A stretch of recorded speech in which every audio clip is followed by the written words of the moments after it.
शताब्दी वो अहम समय था जब भविष्य को नया स्वरूप देने वाली शक्तियों का उदय हो रहा था।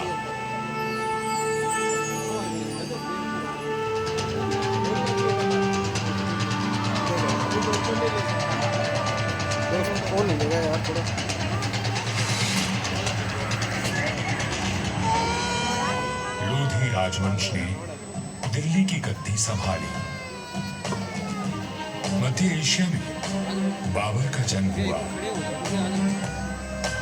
और राठौड़ कुलगौरव राव जोधा जी ने मेहरानगढ़ दुर्ग की नींव डालकर जोधपुर नगर की स्थापना की। 1459 ईस्वी में बना मेहरानगढ़ उत्तर भारत की राजनीतिक सरगर्मियों का साक्षी भी रहा और केंद्र भी। जोधपुर के आकाश में राठौड़ राजवंश का तेजवान सूर्य दमका, जिसका उदय मंदसौर में हुआ था। मेहरानगढ़ की उत्तर पश्चिम दिशा में करीब 9 किलोमीटर का फासला तय करेंगे तो मैं अपने बचे हुए अवशेषों के साथ आपका स्वागत करूंगा। मैं किला हूं मंदसौर का। मैं इतना प्राचीन हूं कि मुझे किसने बनवाया, कब बनवाया, ये किसी को भी याद नहीं। मंदसौर की भूमि से आज भी सामान गिर जाएगा बार बार, इसलिए मंदिर के अवशेष, तोरण द्वार, स्तंभ और उत्कृष्ट मूर्तियां प्राप्त होती रहती हैं। मंदसौर संग्रहालय में प्राचीन भारत के सभी प्रतीकों को सहेज कर रखा गया है, ठीक वैसे ही जैसे मैंने अपने जीर्ण अवशेषों में अनेकों गाथाएं संभाल रखी हैं। अरावली की पहाड़ियों से घिरा मंदसौर नगर मांडव्य ऋषि की तपोभूमि था और इसका प्राचीन नाम मांडव्यपुर था। महाभारत काल में यहाँ नागवंशियों ने राज किया और फिर गुप्त वंश ने इसे अपने बाहुबल से जीता।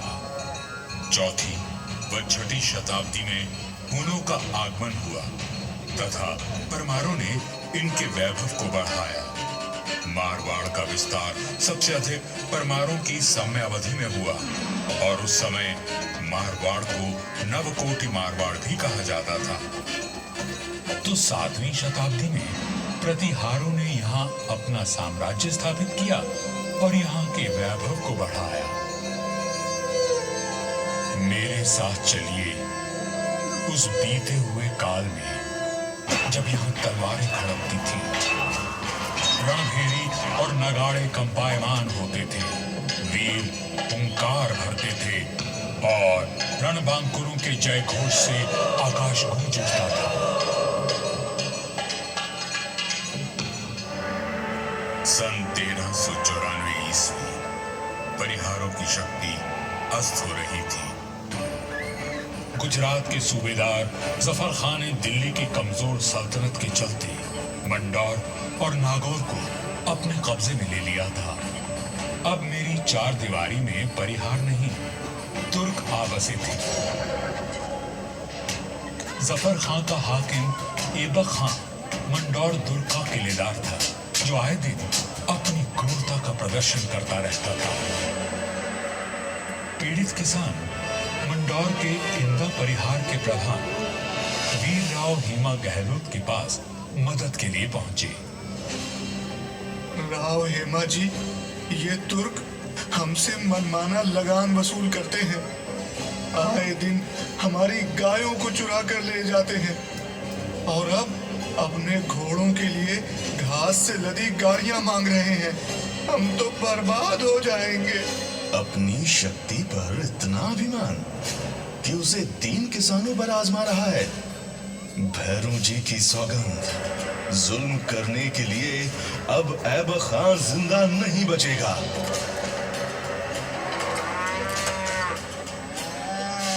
शक्तिशाली शत्रु से लड़ने के लिए बल और बुद्धि से वार करने की योजना बनाई गई। घास की कई 100 गाड़ियां तैयार की गईं और हर गाड़ी में हथियार लिए योद्धा छुप कर बैठ गए। गाड़ियां जैसे ही किले के भीतर पहुंची, क्षत्रियों ने नारा लगाया, आयो लड़ो फतेह कर दो, आयो लड़ो फतेह कर दो।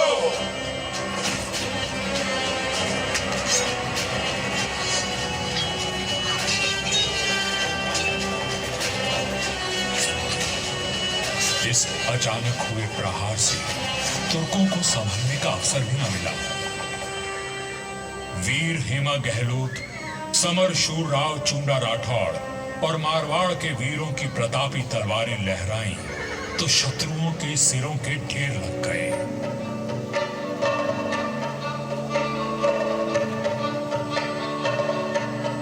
इसी जीत की याद में आज भी मंडौर में राव महोत्सव मनाया जाता है।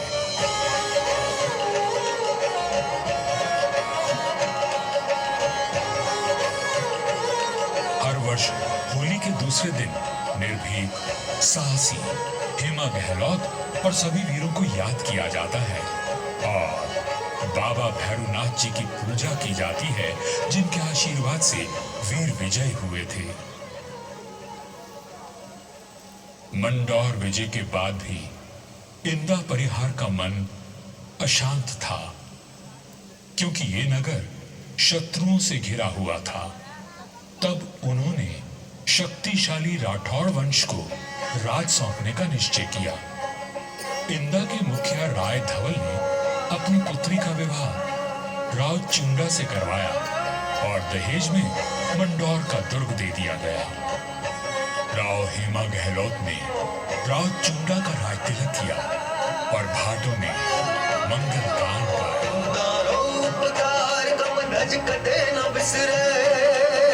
चूंडो चवरी चाड़ दी मानो हरदाए जे इंदारो उपकार कम दज कदे न बिसरे चूंडो अपने कौशल और सामरिक सूझबूझ का परिचय देते हुए राव चुंडा ने अपने साम्राज्य को बढ़ाया और मंडौर को मारवाड़ की राजधानी बनाया। 1423 में नागौर के युद्ध में राव चुंडा वीर गति को प्राप्त हुए और उनके पुत्र कान्हा के बाद राजदंड राव रणमल ने संभाला।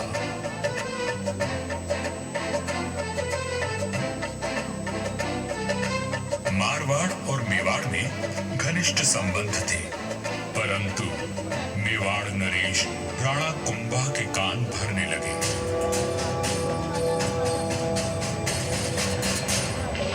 मुझे राव रणमल की नीयत ठीक नहीं लगती राणा। वो आपका राज हड़पना चाहता है। वह सिर्फ एक पक्ष को देखते हैं, दूसरे पक्ष से तो उनका कोई मोह नहीं। एक मधुर संबंध में संशय और अविश्वास का विष घोल दिया गया था। 1438 ईस्वी में राव रणमल अपने पुत्र जोधा के साथ चित्तौड़ के दुर्ग में था। रणमल को किसी षड्यंत्र का आभास हुआ और उसने बेटे जोधा को किले से बाहर भेज दिया। पिता की आज्ञा मान जोधा चित्तौड़गढ़ की तलहटी में पहुंचा। तभी एक डोम ने जोधा का ध्यान खींचा, जो एक दोहा गा रहा था।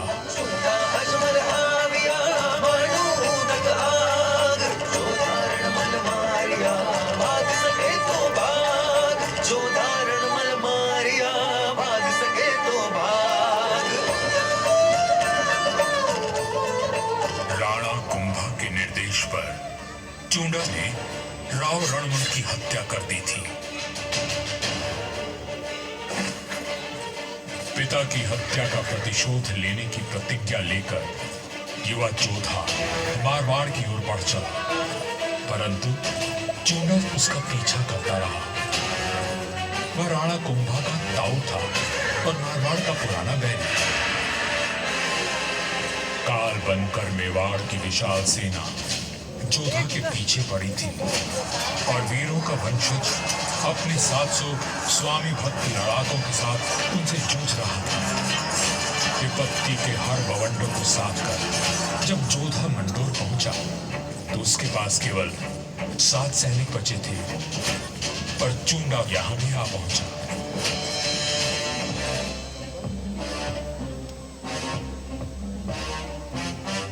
चूंडा बोला, मंडोर किले का कोना कोना छान मारो। रणमल ने मेरे भाई राघव देव को मरवाया था, मैं उसके वंश का नाश कर दूंगा। हुजूर, जोधा जांगलू प्रदेश की ओर भाग गया है, आप कहें तो उसका पीछा करें। रहने दो, वहां रेतीले टीलों में भटक कर वो खुद ही मर जाएगा। तुम राणा कुंभा के पास संदेश भिजवाओ, मंडोर पर अब हमारा राज है।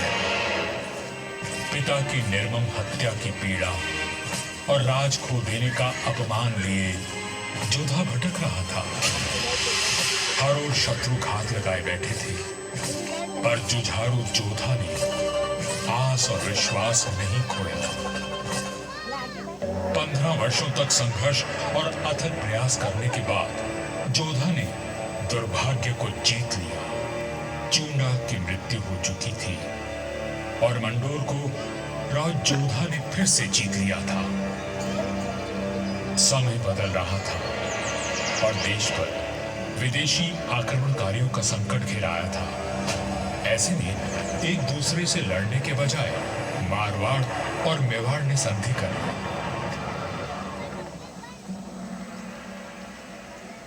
पर दूरदर्शी राव जोधा को कोई चिंता खाए जा रही थी और उस चिंता का कारण मैं यानी मंडोर का दुर्ग था। किस सोच में डूबे हैं राव जी? अपने आसपास देखो, क्या दिखता है? आकाश, जंगल, पहाड़ियां। ये पहाड़ियां ही मेरी चिंता है। कई सौ साल पहले ये काफी ऊंची थी और किले तक पहुंचना कठिन था, पर भारी वर्षा और धूल भरी आंधियों ने इनका कद घटा दिया है। राव जोधा की बात पीड़ादायक परंतु सत्य थी। मैं भी अब बूढ़ा और कमजोर हो चला था, सो मेरा त्याग करके मेहरानगढ़ का निर्माण किया गया और ये सही फैसला था। भारत में जब मुगलों का आगमन हुआ तो राठौड़ राजवंश ने उनसे सीधी टक्कर ली और हार माने बिना संघर्ष करते रहे। इस सब में मेहरानगढ़ ने प्रमुख भूमिका निभाई। जोधपुर का इतिहास प्रेरणादायक वीर गाथाओं से भरा हुआ है। त्याग और देशभक्ति के कीर्तिमान स्थापित करके इतिहास में अमर हो जाने वाले वीरों ने जोधपुर का सर सदा ऊंचा रखा है।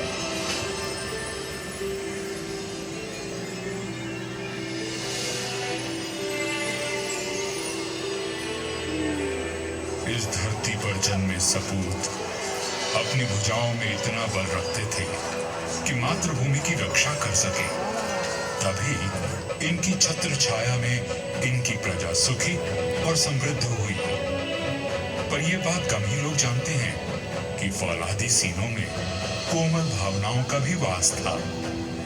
राजधर्म का पालन करने वाले तलवार के धनी इन रणधीरों के मन में नवसृजन और कला के प्रति प्रेम भी बसता था, जिसका प्रमाण आज भी उपस्थित है और इस धरती का सौंदर्य बढ़ाता है। महाराजा अजीत सिंह जी को उनकी सृजनात्मक ऊर्जा और निर्माणों के लिए याद किया जाता है। उन्होंने देवी देवताओं की साल, अजीत पुल, मय पुल और एक खंबा महल बनवाया एवं भेरू बावड़ी और भेरू मंदिर का जीर्णोद्धार करवाया। उन्होंने अपने पिता महाराजा जसवंत सिंह जी के भव्य देवल का निर्माण भी करवाया, जिसके विशाल स्तंभों एवं गर्भगृह का अलंकरण दर्शनीय है। सभा मंडल का दृश्य पौराणिक आख्यानों का स्पष्ट दर्शन देता है। प्रस्तरों पर उत्कीर्ण भाव भंगिमाएं शिल्पकला का श्रेष्ठ उदाहरण है। महाराजा जसवंत सिंह जी द्वितीय ने मंडौर को दर्शनीय बनाने पर विशेष ध्यान दिया। उन्होंने मंडोर बाग में 100 से अधिक प्रजाति के वृक्ष लगवाए जो उद्यान की अहमियत को और अधिक सुंदरता प्रदान करते हैं।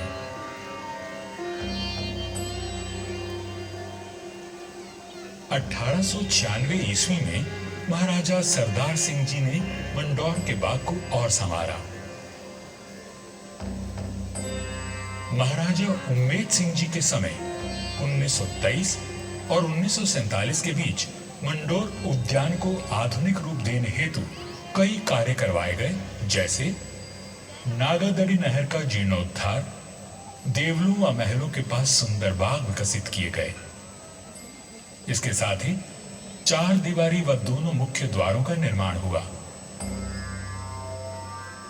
मारवाड़ नरेश राव गांगा राठौर जी ने कहा था, नाम तो गीतड़ा या भीतड़ा सूर्य।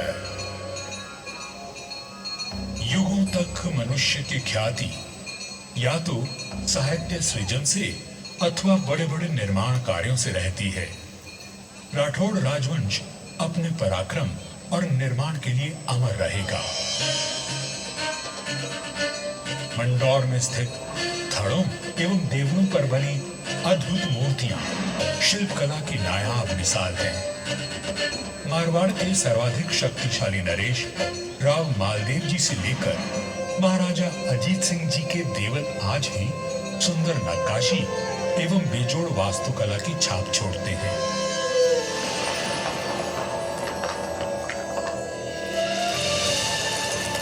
महाराजा अजीत सिंह जी के देवल का निर्माण इनके पुत्र महाराजा अभय सिंह जी ने संवत 1793 में शुरू करवाया, लेकिन इसे पूरा उनके प्रपौत्र महाराजा भीम सिंह जी ने संवत 1856 में किया।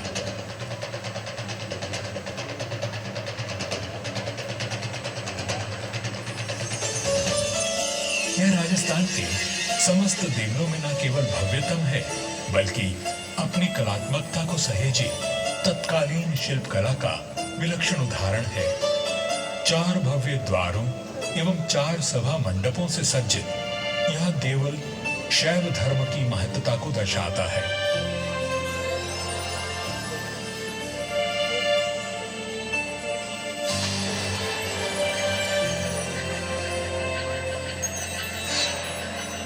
आजादी के पश्चात यहाँ कई विकास कार्य करवाए गए और 1968 में यहाँ के महलों में संग्रहालय की स्थापना की गई।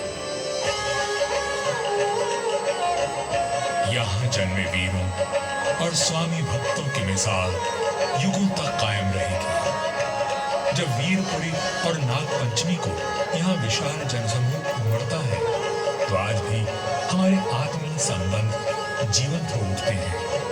उनकी आंखों में उमड़े प्रेम और श्रद्धा को देखकर मन भाव विभोर उठता है।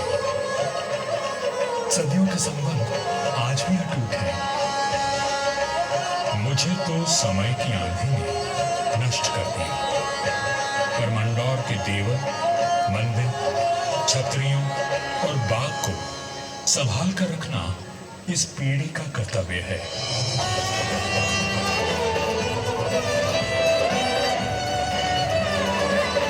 मंडौर दुर्ग है साक्षी, करता गौरव गान, कैसे कैसे वीर हुए, थी कैसी उनकी शान।